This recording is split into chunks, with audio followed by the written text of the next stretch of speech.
விநாயக சதுர்த்தி பூஜையில் வைக்க வேண்டிய 21 வகை இலைகள். முல்லை இலை, வீட்டில் அறம் வளரும். நாயுருவி இலை, முகத்தில் பொலிவும் உங்களுடைய உடல் அழகும் கூடும். கண்டங்கத்தரி இலை, மன தைரியமும் வீரமும் அதிகரிக்கும்.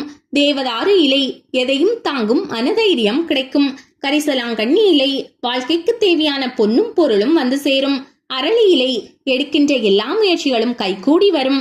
ஜாதி மல்லி இலை, சொந்த வீடு மனை பாக்கியம் கிடைக்கும். மரிக்கொழுந்து இலை, இல்லற சுகம் அதிகமாக கிடைக்கப்பெறும். வில்வ இலை, இன்பமும் மனதில் விரும்பியவை அனைத்தும் கிடைக்கும். மருத இலை, மகப்பேறு செல்வம் கிடைக்கும். எருக்கம் இலை, கருவில் உண்டாகும் குழந்தைக்கு பாதுகாப்பு தரும். அரச இலை, உயர் பதவியும் அந்த பதவியின் மூலம் வெற்றியும் கிடைக்கும். அருகம்புல் இலை, அனைத்து விதமான சௌபாக்கியங்களும் கிடைக்கும். இலந்தை இலை, கல்வியில் பிள்ளைகளுக்கு மேன்மை உண்டாகும். தாழம்பூ இலை, செல்வ செழிப்பு உண்டாகும். அருகம்புல் மாலை, அர்ச்சனை இந்த எல்லாவற்றையும் விட புனிதமாகவும் விசேஷமானதாகவும் இருக்கும். ஊமத்து இலை, தாராள மனம் பெருகும். விஷ்ணு கிராந்தி இலை, நுண்ணறிவு பெருகும். அகத்தி இலை, கடன் தொல்லையிலிருந்து விடுதலை கிடைக்கும். மாதுளை இலை, பேரும் புகழும் நல்ல பேரும் கிடைக்கும். வன்னி இலை, இந்த ஜென்மத்திலும் சொர்க்கத்திலும் கூட மகிழ்ச்சி உண்டாகும்.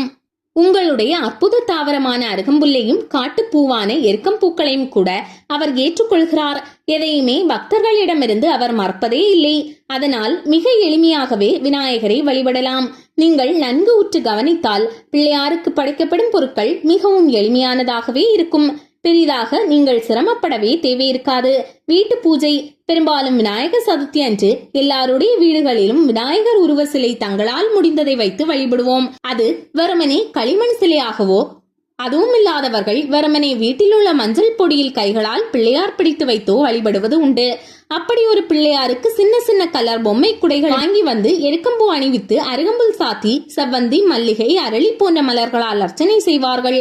படையல் வைப்பது மிக மிக முக்கியம். வீட்டில் உள்ள குழந்தைகள் முதல் பெரியவர்கள் வரையில் எல்லோரும் ஆவலாக எதிர்பார்த்து காத்திருப்பது பிள்ளையாருக்கு வைக்கும் படையலைதான். அதில் என்னென்ன வைப்பார்கள் தெரியுமா?